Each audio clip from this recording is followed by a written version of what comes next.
Hello students, good morning. Online class में एक बार फिर से आपका स्वागत है।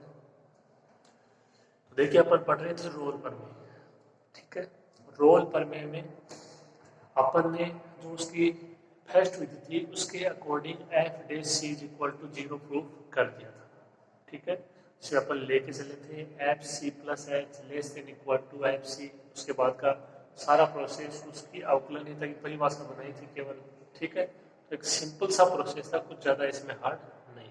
ओके, अब यहाँ पे इसका एक दूसरा तरीका और है F day C equal to 0 proof करने का। उसको आप और देख लीजिए, जहाँ पे ये आपको दिया गया था कि फलन एक्स एफ एक्स है वो संवर्त अंतराल ए बी में सतत है, विवर्त अंतराल में अवकलनीय है और F is equal to F B. तब विवर्त अंतराल में कोई बिंदु है सी, तो एफ डे सी का मान क्या होना चाहिए? 0 होना चाहिए। ओके, तो ये इस तरह की कुछ हमारी थ्योरम थी। अपन इसको आगे करते हैं।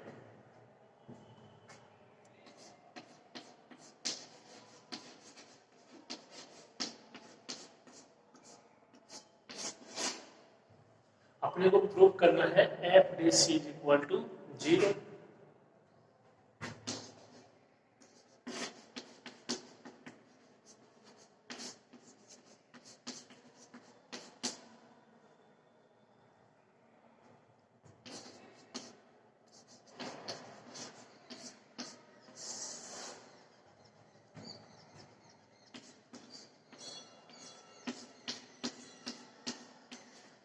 यदि संभव हो तो माना कि F day C not equal to 0, यानी अपन इसको जो प्रूव करेंगे वो इसको प्रूव करेंगे कॉन्ट्राडिक्शन मेथड से, विरोधाभास विधि।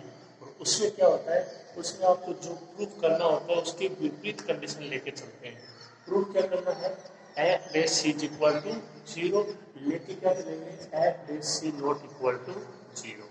ओके, अब F is not equal to 0, तो ये आपके पहले भी आ चुके हैं। देखो डारू करने में आपको मैंने बताया था, यहाँ से दो स्थितियां बनती हैं कि इसका मान 0 के बराबर नहीं है। तो या तो F day C greater than 0, F day सी लेस देन 0। और दोनों की कंडीशन आप अच्छे से जानते हो, आपको डारू करने और उसके ऊपर में दोनों में करवा चुके।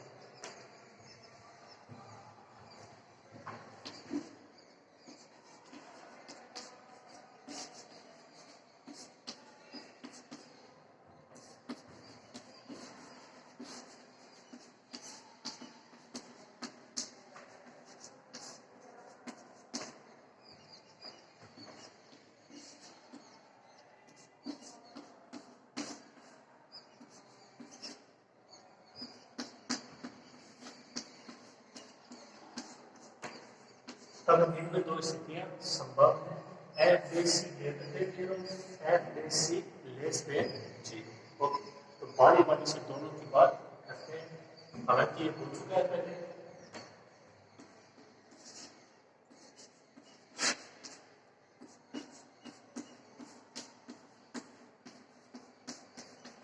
पहली condition F day C greater than 0। तो देखो F day C greater than 0 हो तो किसकी कंडीशन होगी? कंडीशन होगी निरंतर एकदिष्ट वर्तमान फलन की। सी का कोई प्रतिवेश हो जाएगा सी, सी प्लस डेल वन, सी, सी प्लस डेल वन। और वो इस प्रकार से विद्यमान होगा कि एफ एक्स और एफ सी में आपको संबंध निकालना होगा, कौन सा ग्रेटर देन होगा कौन सा लेस देन। और उसका तरीका मैं आपको बता चुका हूँ डारू करने में।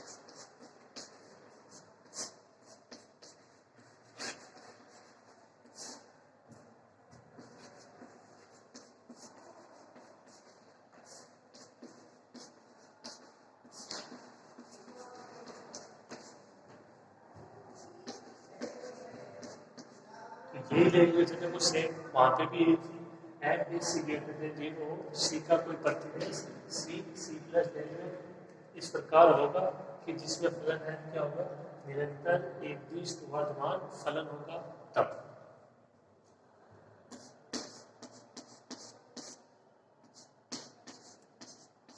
F x minus F c कैसा होगा, तो उसके लिए देखो आप अलग से ज्ञात कर सकते हो। जैसे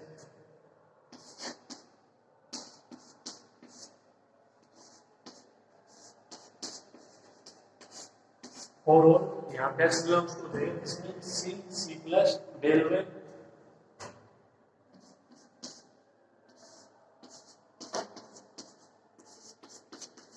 इसको क्या लिख सकते हो, C less than X less than C plus del one.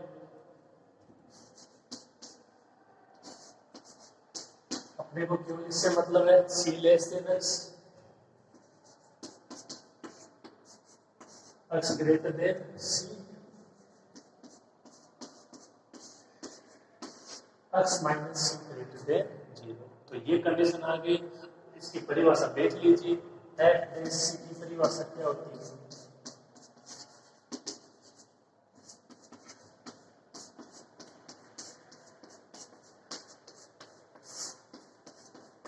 ये परिभाषा होती है limit X tends to C F x minus F C upon X minus C. अभी क्या है, एफ डेश सी होना कैसा चाहिए, ग्रेटर देन जीरो होना चाहिए, मतलब इसका मान होना चाहिए प्लस में। आपको रटने की जरूरत नहीं किसी को भी।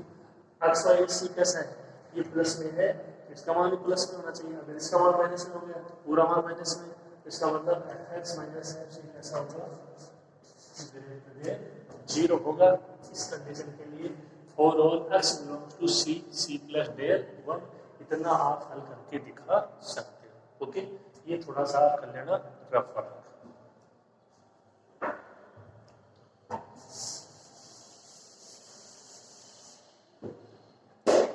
या यहां से इसको क्या लिख सकते हो,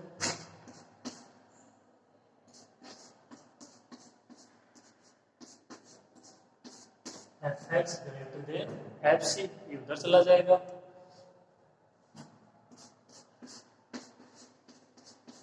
और एफ सी क्या था, चाहे तो एफ सी लिख दो, चाहे तो कैपिटल एन लिख दो।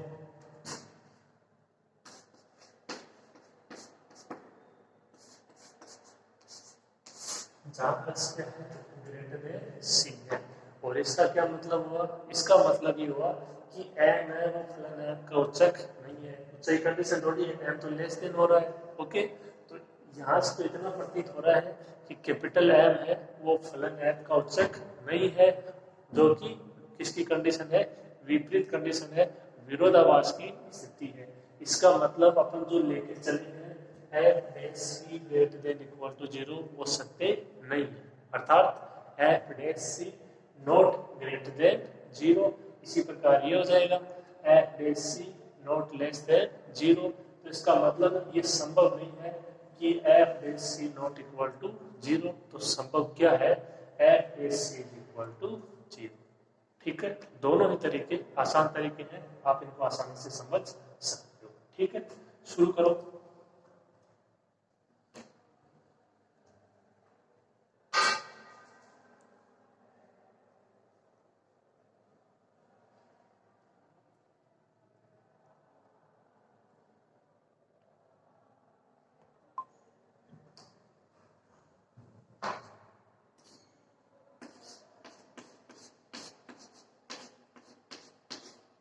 ये आया है अपने पास,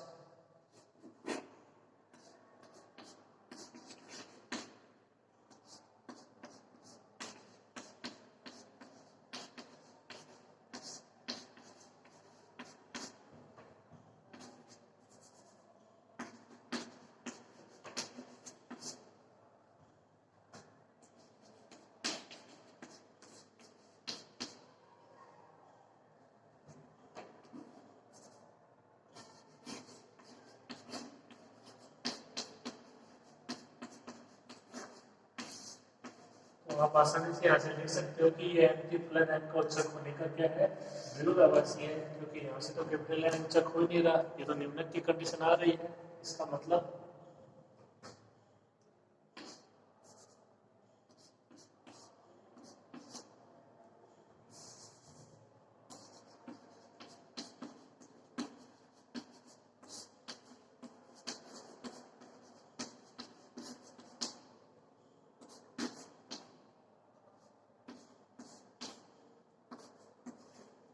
ये संभव नहीं है कि F day C greater than 0।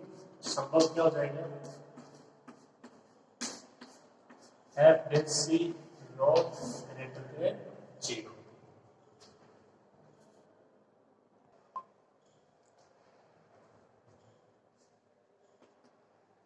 F day C not greater than 0।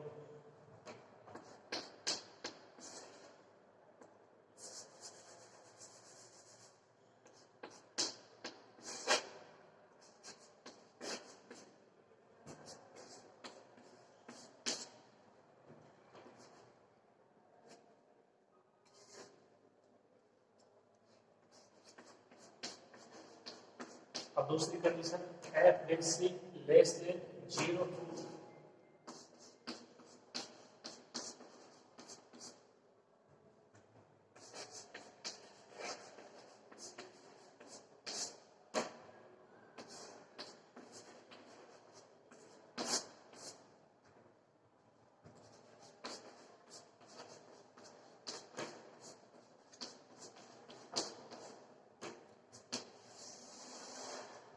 तो सी का कुल प्रतिवेश C minus del two C इस प्रकार होगा।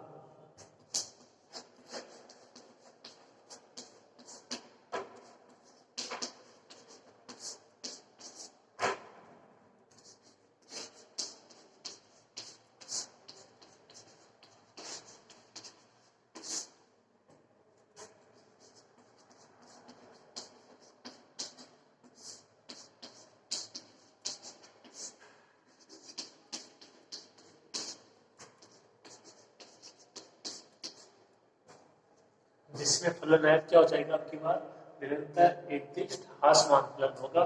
तब कंडीशन क्या रहेगी, F x minus F c का मान कैसा होगा, ग्रेटर देन 0 या लेस देन 0। देख लेते हैं।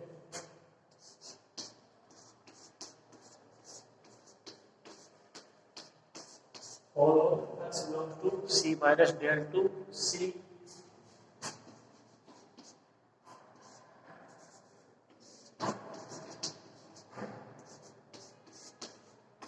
आप इसको ऐसे भी लिख सकते हो, C minus del two less than X less than C. अपने को यहाँ पे मतलब है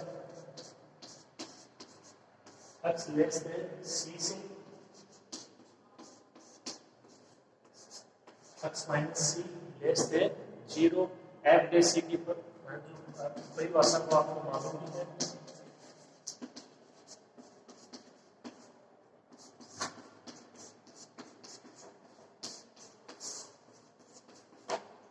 देख लीजिए कंडीशन क्या कह रही है कि इसका मान होना चाहिए लेस देन 0, मतलब मान होना चाहिए माइनस में।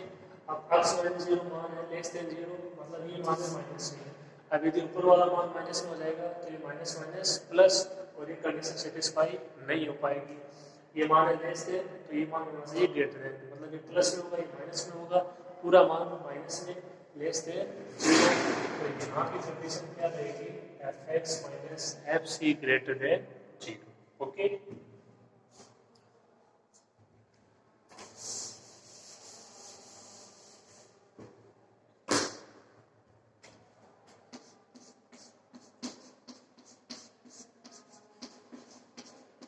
या ये उधर जाएगा F x greater than F C,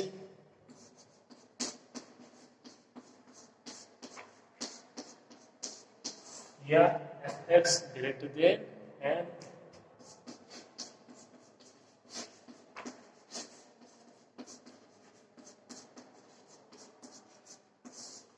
जो कि विरोधाभास है। कंडीशन वही सेम आई है दोनों में, f x greater than n. X के लिए कुछ अलग मान हो जाएगा, वहां पे ग्रेटर देन सी था, यहाँ पे लेस देन सी। ओके, तो f x greater than N जो कि विरोधाभासी है, इसका मतलब एफ डे सी लेस देन 0 है, ये भी संभव नहीं है।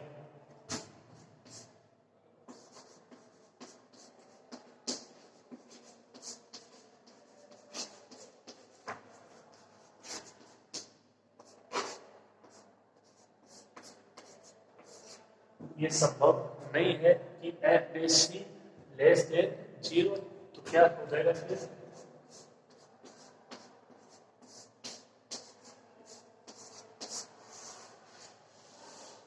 F base c not less than 0, f base c not greater than 0, केवल एक कंडीशन बची f base c is equal to 0। Okay, तो आप इसको कंप्लीट कीजिए।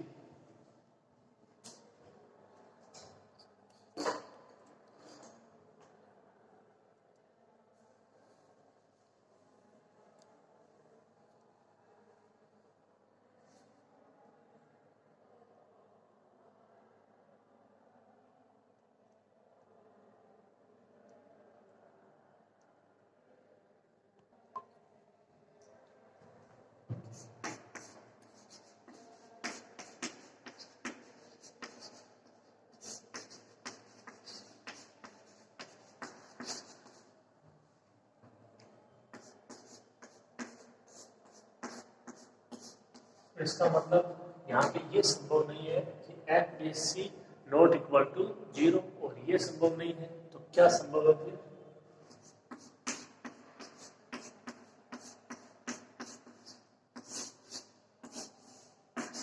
F base c is equal to 0। दो तरीके बता दिए आपको, capital F not equal to f is equal to F b के लिए f base c is equal to 0। Okay, और जो केस फर्स्ट थी capital M is equal to small m, उसका तो सिंपल सा है कि फलाना एफ एक्स अचर होगा, एफ डेस एक्स का मान 0 यानी एफ डेस सी का मान 0।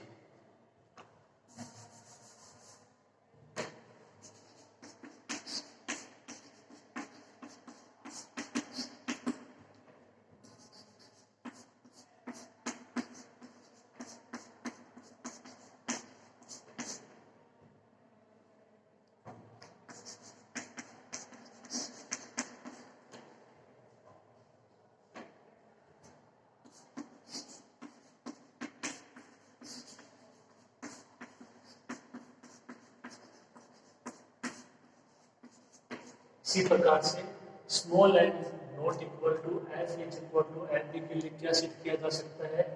जो स्मॉल एन था वो था बिंदु बी के लिए f base b is equal to 0।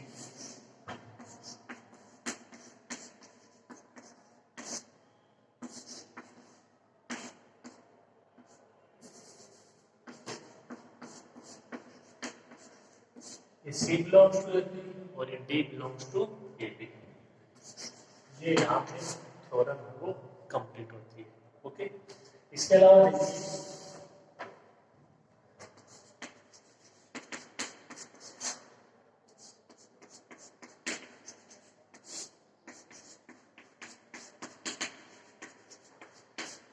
ये केस टेस्ट थी आपकी, आप यदि इसका थोड़ा सा डायग्राम देखना चाहो तो वो देख लीजिए।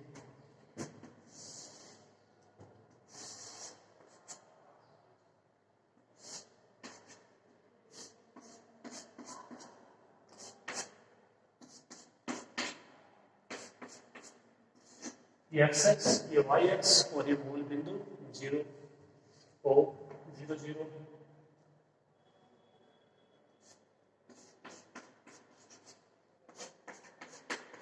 तो जैसे मान लो ये यहाँ पे एक्स एक्स है तो एक्स के मान होंगे, तो ये एक्स का मान यहाँ पे ए है और ये बी है।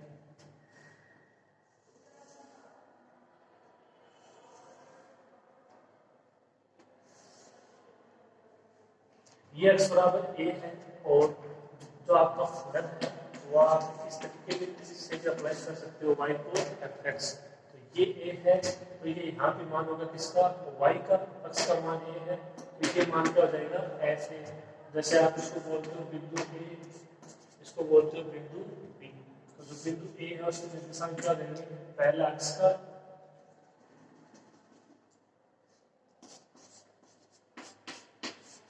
F a b f b, और ये जो यहाँ पे पॉइंट है ये क्या है? F a equal to f, ये दोनों बराबर है। ए पर भी बिंदु ए पर और बिंदु बी पर फलन का मान वो क्या है? बराबर है। एफ ए और एफ बी दोनों क्या है? ए है। तो ये हो जाएगा फलन एफ एक्स अचर है। ओके, तो आप इसको भी नोट कर लीजिए और इस फलन को कंप्लीट कीजिए। ठीक।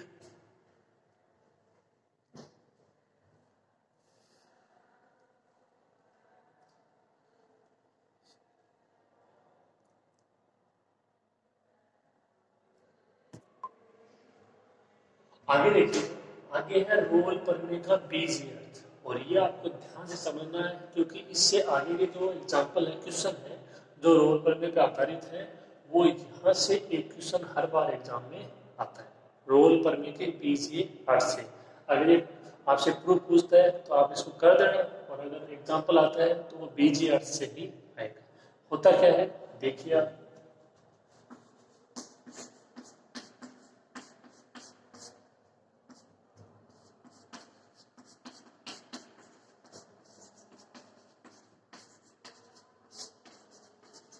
यदि एक्स क्या है, एक्स में एक है ना बहुपद है, आप जानते हो बहुपद है जिससे x square plus 3x, x square plus 2x, x plus sine x, कुछ भी साइन एक्स की पद। यदि एफ एक्स में एक बहुपद है तथा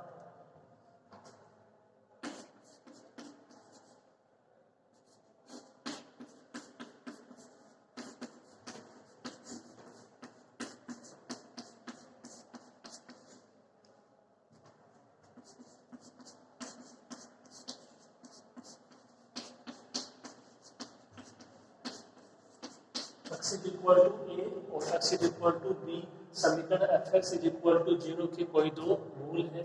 या मूल होने का क्या मतलब है, देखो ये बहुत ही सिंपल सी बात है, छोटे क्लास की बात है। ये x बराबर a रखोगे और y बराबर b रखोगे तो समीकरण संतुष्ट होनी चाहिए। ठीक है, तो ये इसके कोई दो मूल हो जाएंगे a और b, तब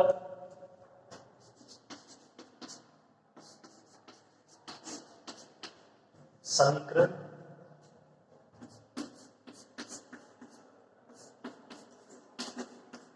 eight dash x is equal to 0 का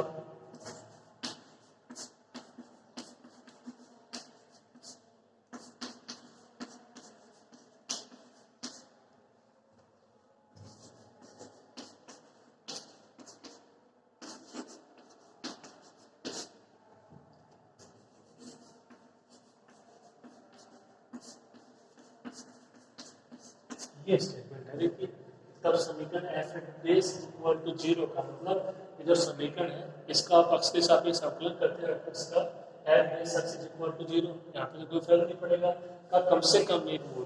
तो यहाँ पे जो इसका मतलब जो एक्स की जगह मान आएगा तो इस समीकरण को संतुष्ट करेगा, वो मूल है वो ए व बी के मध्य विद्यमान होगा, ए व बी के मध्य विद्यमान होगा। जैसे x बराबर 1 और 2 पर मान लीजिए समीकरण संतुष्ट कर रही है तो एफ डेस एक्स मतलब इसका अवकलन करते हो आप इज इक्वल टू 0, तो वो 1 और 2 के मध्य कोई ना कोई कम से कम एक मान तो ऐसा होना चाहिए, हो सकता है इससे ज्यादा भी हो, लेकिन 1 और 2 के मध्य कम से कम एक मान तो ऐसा होना ही चाहिए कि जिसके लिए समीकरण क्या हो जाए, संतुष्ट हो जाए। ये है रोल परमे का बीजीय अर्थ, इंपॉर्टेंट है, आप इसको ऐसे कैसे नोट कर लीजिए।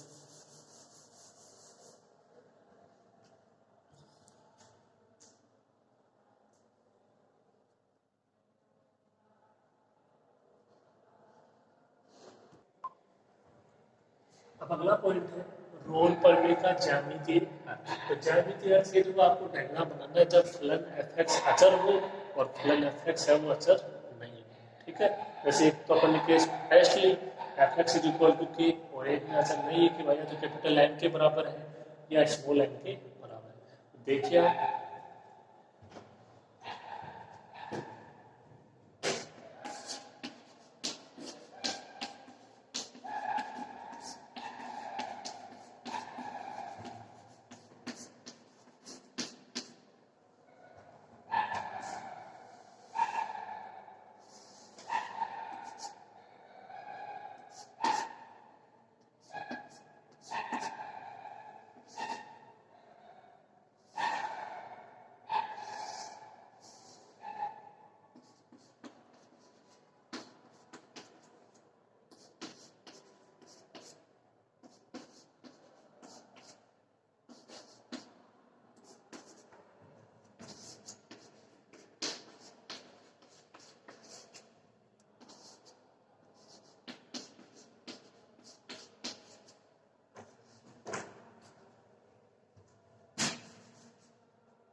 देखिए, यह जो डायग्राम है मैंने अभी भी बनाया था वही है कि फलन एफ एक्स अचर हो, यानी एक्स बराबर ए, ये यहाँ पे कोई मान होगा, एक्स बराबर बी, ये यहाँ पे कोई मान है, तो यहाँ पे क्या ये बिंदु है ए, तो इसके निर्देशांक क्या होंगे, पहला एक्स का मान होता है ए, दूसरा होता है वाई का, तो वाई का मान क्या है एफ एक्स, तो यहाँ पे एक्स बराबर ए है, तो जो वाई है उसका मान एफ ए हो जाएगा, एक्स बराबर बी है तो पहला मान बी हो जाएगा, दूसरा एफ बी हो जाएगा यहाँ पे, तो ये तो रहे बिंदु ए और बी के निर्देशांक।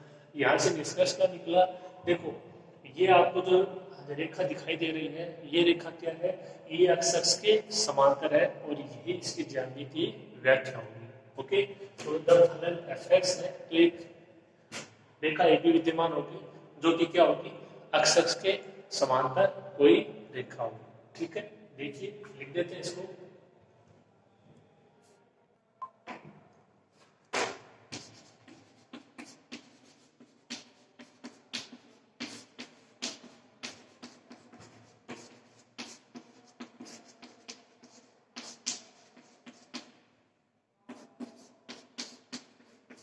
तो अंतराल के प्रत्येक बिंदु पर एक तो ये हो जाएगा, ये अपन ने निष्कर्ष अभी भी निकाला है, at base is equal to 0,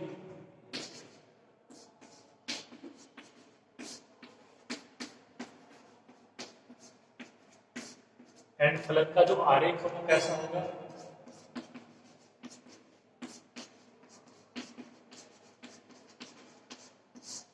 x के समांतर एक रेखा होगी। जब फलन एफ एक्स अचर है तो जो फलन का आरेख होगा वो कैसा होगा, एक्स के समांतर एक रेखा होगी। ये जो केस फर्स्ट थी आपकी कि फलन एफ एक्स जिसमें अचर है, जिसमें capital N is equal to small n है, उसका ज्यामितीय अर्थ है। ओके, अब बात कर लेते हैं कि फलन एफ एक्स अचर नहीं है तब क्या कंडीशन होगी। ठीक, तो आप इसको नोट कर लीजिए, पहले डायग्राम है वो अच्छे से बनाइएगा।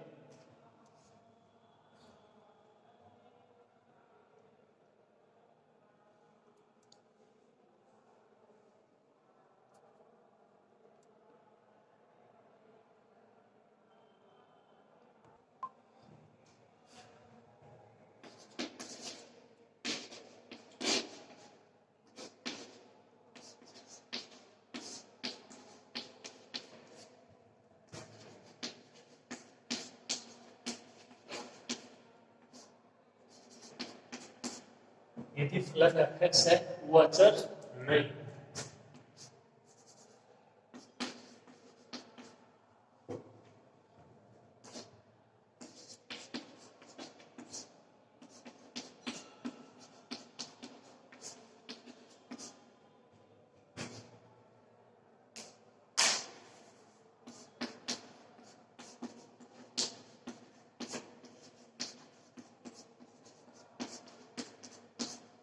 अगर ऐसा नहीं होगा तब फलन का आलेख कैसा होगा, एक ना सतत वक्र होगा। अब ये जो सतत वक्र है ये होगा किस प्रकार से, वो आप ध्यान से समझिएगा।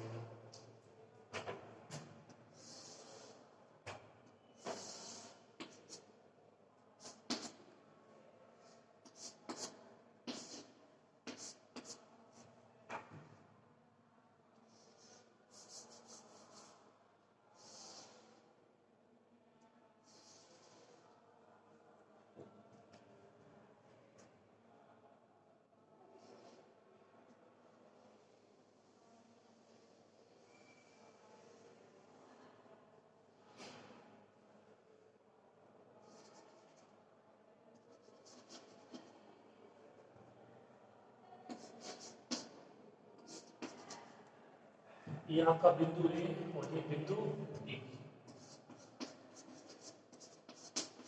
एक्स बराबर ए एक्स बराबर बी, तो ये यहाँ पे जो बिंदु के निर्देशांक होंगे वो आपको पता है, बार बार देखो यहाँ पे अप्लाई करने की जरूरत नहीं है, a f a b f b. तो देखिए ये है एक सारा सतत वक्र, देखो सतत हाँ जो यहाँ पे है वक्र, इसका डायग्राम के रूप में मतलब ये होता है, जैसे एक अपना कैलकुलेशन के रूप में मतलब ये था कि दाई सीमा बाई सीमा और जो फलन का मान होता है बिंदु पर वो तीनों बराबर होने चाहिए। तो यहाँ से जैसे डायग्राम में सतत वक्र का मतलब ये है कि फिक्स पॉइंट के बाद में वो अंतराल है वो आपका वापस देख रहे हैं, यहाँ पे सबका से ऐसे मान लो एक्स बराबर 1 है ये 2 है, तो मतलब एक अंतर है। इसके बाद में मतलब कि यहाँ पे इस प्रकार से जाएगा तो ये 3 पे जाएगा, फिर आएगा वापस से नीचे आएगा, नीचे आते हैं। फिक्स है ना, सतत है, कंटिन्यूटी है, ठीक है, एक फिक्स पॉइंट पर। ओके, तो ये मतलब होता है सतत का। देखिए x बराबर a प्लस बराबर b, तो यहाँ पे इसकी ज्यामिति जो होगी वो क्या, वो देखिए किस तरीके से होगी।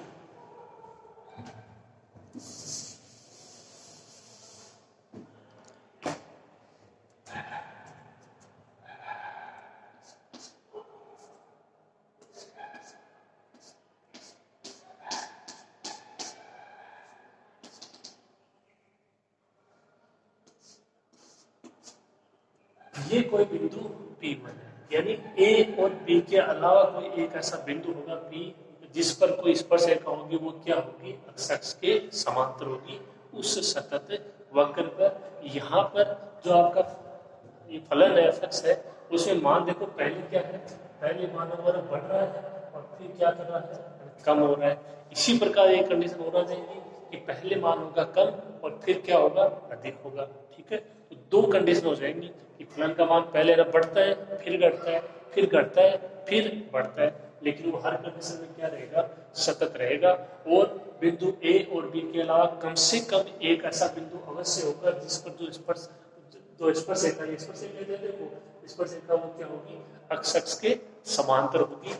ये इसकी ज्यामितीय व्याख्या है। ओके, देखिए यहाँ पे लिख देते हैं इसको।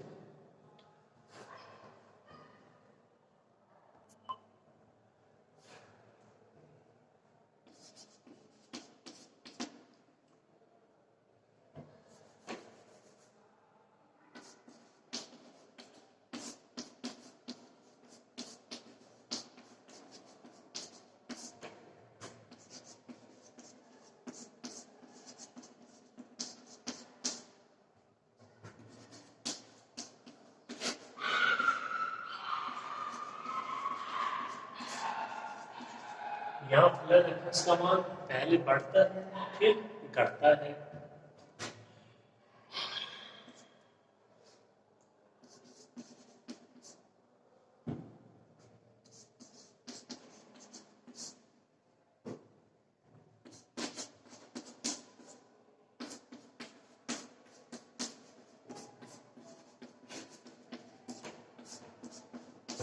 तब फलन f एक ऐसे बिंदु P1 से गुजरता है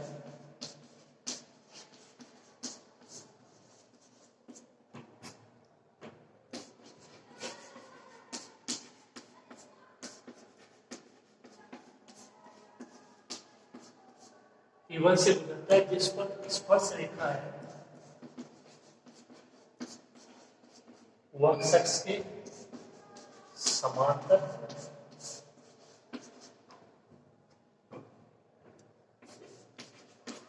तथा f डेश अक्ष इज इक्वल टू 0। और अगर आप कोई पॉइंट लेते हो f dash c equal to 0 और c belong to a b।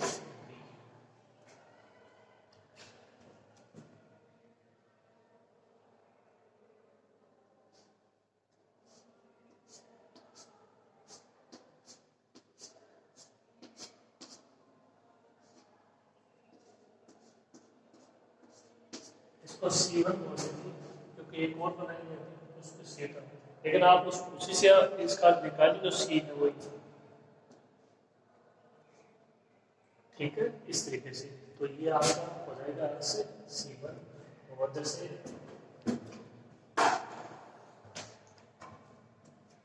ये आपका फलन FB का, ये FA है, उसी प्रकार ये क्या हो जाएगा, ये हो जाएगा FAC, इसका मान जी, सॉरी यहाँ पे FAC1 बोल रहे हैं लेकिन आप वही समझिए FAC1। Okay, FAC1 equal to, तो ये इसका ज्यामितीय अर्थ। इसी प्रकार एक इसका नीचे वाला और बना देंगे। ओके, तो आप इसको अच्छे से लिखिए समझ के, ये डायग्राम ठीक से बना लीजिएगा। FAC1 इज इक्वल टू, ठीक, करो।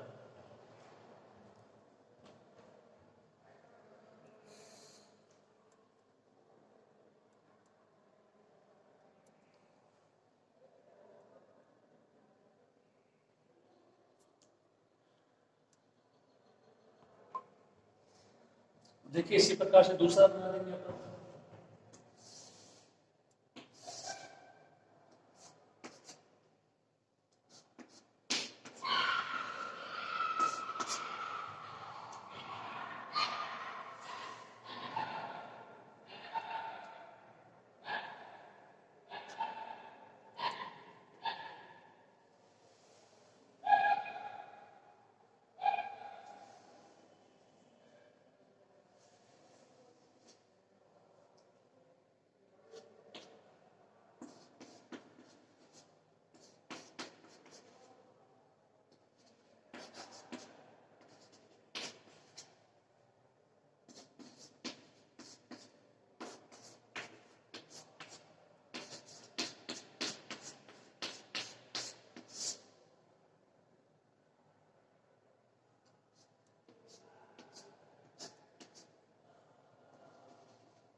ये डायग्राम देखिए, एक्स एक्स वाई एक्स बराबर ए एक्स बराबर बी, ये बिंदु ए और बी।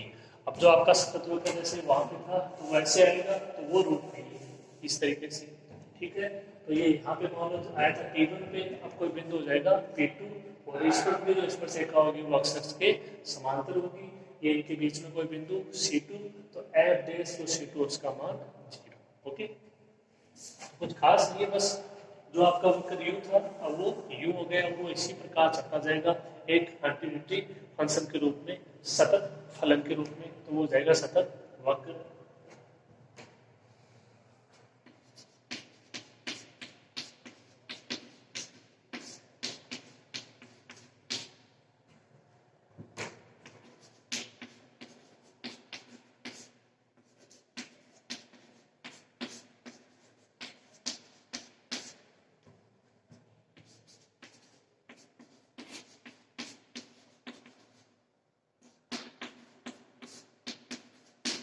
तो यहाँ फलन fx का मान है वो पहले तो ना घट रहा है और फिर अब बढ़ रहा है।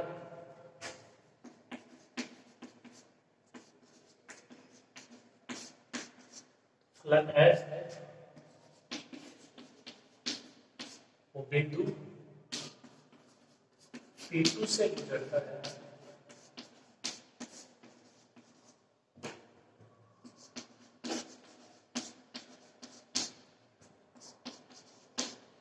फलन f एक ऐसी बिंदु P2 से गुजरता है जिस पर स्पर्श रेखा है वो अक्ष के समांतर है तथा F is C2 is equal to 0 और C2 belongs to AB। ठीक है, और तो कुछ है नहीं, स्पर्शिका दिखाई दी, F डैश C2 दिखाई दिया, A और B के निर्देशांक आपको पता ही है। ठीक, तो ये इसकी दूसरी कंडीशन, जो आपका सतत वक्र है वो नीचे की ओर आता है। ठीक, लिख लीजिए इसको।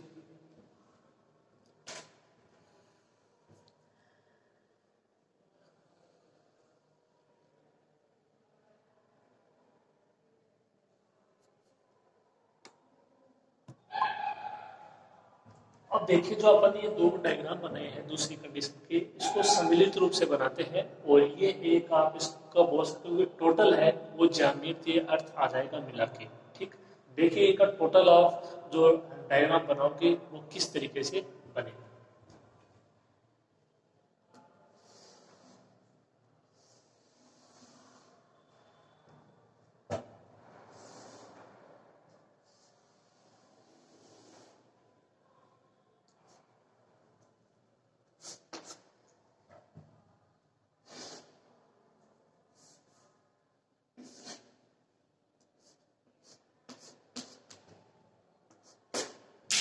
एक्स और ये वाई एक्स,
तो ये जो इनकी बीच की दूरी है ये हमेशा क्या रहेगी ना, क्या रहेगी, समान रहेगी। ठीक है, अभी थोड़ा ठीक से नहीं बना तो आप इसको ठीक से समझ लेना। ओके, ये दूरी वो क्या है, समान है।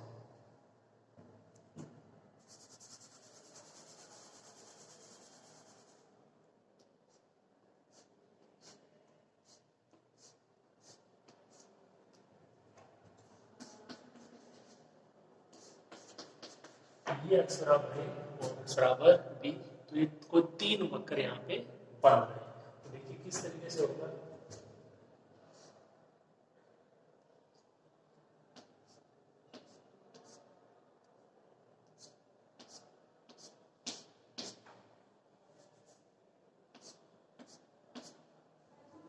ये अपन ने पहली कंडीशन के लिए बनाया था।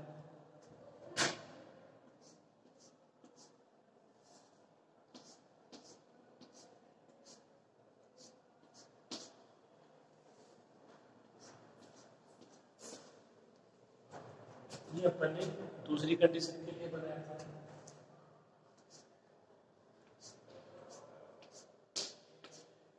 इस तरीके से, जैसे इसको अपन ने नाम दिया था P1, ये P2, ये P3।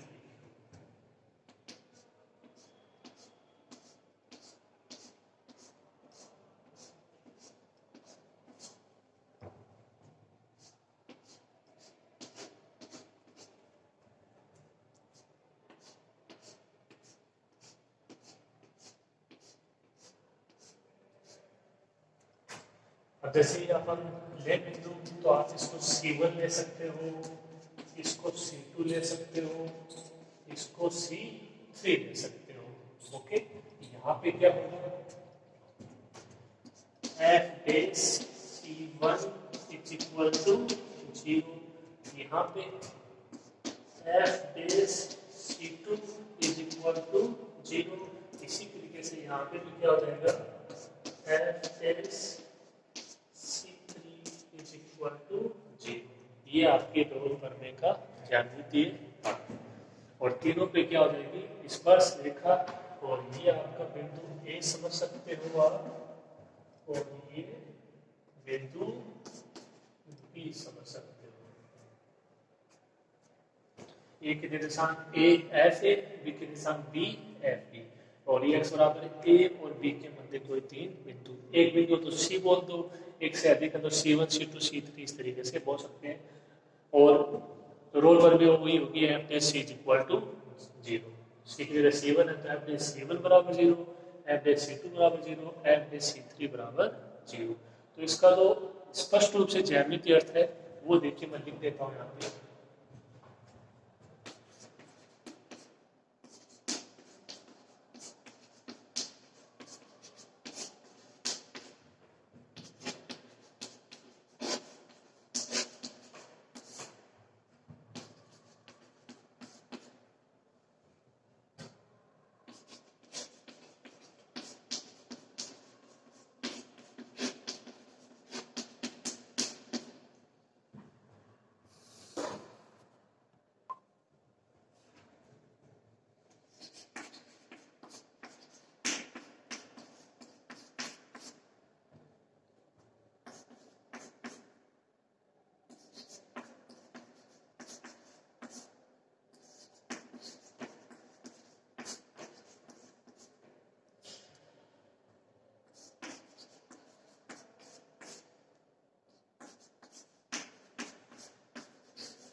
तो जो है आपका एक वक्र है,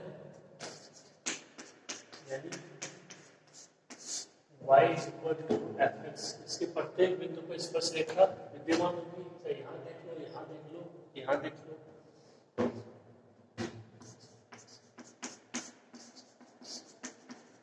तथा बिंदु ए व बी पर जो फलन की कोटि है वो समान होगी। समझ रहे हो, जैसे यहाँ पर और यहाँ पर, यानी f is equal to F b, अर्थात आप समझने के लिए लिख सकते हो, अर्थात f is equal to F b एवं तथा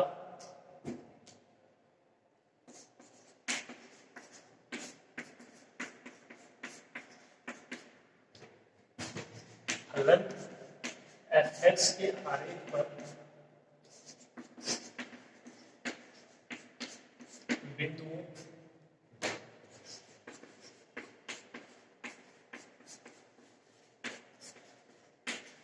ए व बी को छोड़कर, यानी ए व बी को छोड़कर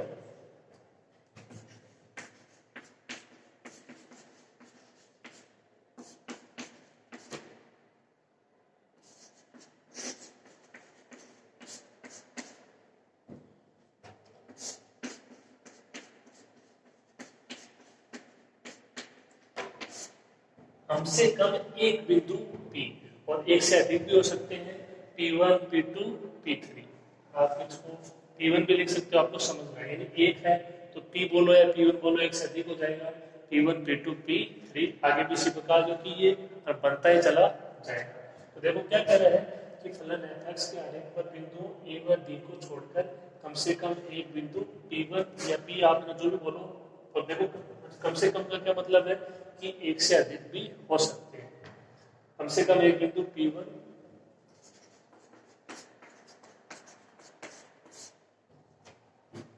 इस प्रकार होगा कि